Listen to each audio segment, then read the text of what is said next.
मुक्ताबाई दान सखया पुराया माझे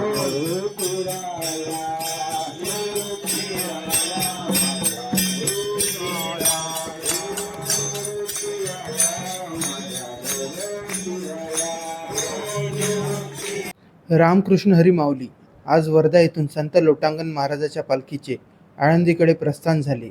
वारकरी मंडळी वर्षभरापासून पंढरीकडे डोळे लावून बसले असतात. हा प्रवास आळंदी ते पंढरपूर असा चालतो. ज्ञानोबा माऊली तुकाराम असा जयघोष करीत पुढे पुढे जात असतात. फक्त त्यांच्या मनाला सावळ्या विठ्ठलांच्या दर्शनाची ओढ लागली असते. एकदा विठ्ठलाचे दर्शन झाले की सर्व थकवा विसरून जातात. इथे कुणाला आमंत्रण नाही, पत्रिका नाही, पण तरीही एवढी लाखोची गर्दी. फक्त ही ताकद आहे या हरिनामाची. संत ज्ञानेश्वर महाराज, संत तुकाराम महाराज यासारख्या असंख्य संतांच्या विचारांनी महाराष्ट्र भूमी पावन झाली आहे. या वारीमध्ये संतांची मांदियाळी पाहायला मिळते. भजन, कीर्तन, प्रवचन यामुळे वारीची शोभा अजून वाढते. इथे जात नाही, पात नाही, गरीब नाही, श्रीमंत नाही असा भेद दिसतही नाही. फक्त सर्वांची एकच ओळख असते, माऊली.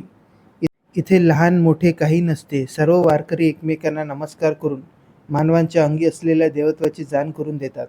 आज मी सुद्धा या वारीमध्ये सहभागी झालो व या हरिनामाची प्रचिती झाली.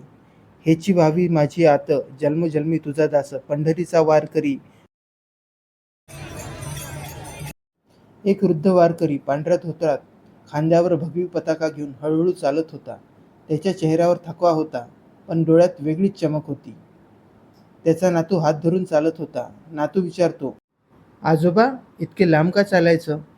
गाडीने लवकर पोहोचू ना. आजोबा हसले आणि म्हणाले, गाडीही शरीराला पोहोचवते रे बाळा, पण वारीही आपल्याला विठ्ठलापर्यंत घेऊन जाते. ऊन असो वा पाऊस, चपला असो वा अनवाणी, हीच वारी पूर्ण करायची, हीच जिद्द मनात ठेवून वारकरी पुढे जात असतो. रामकृष्ण हरी.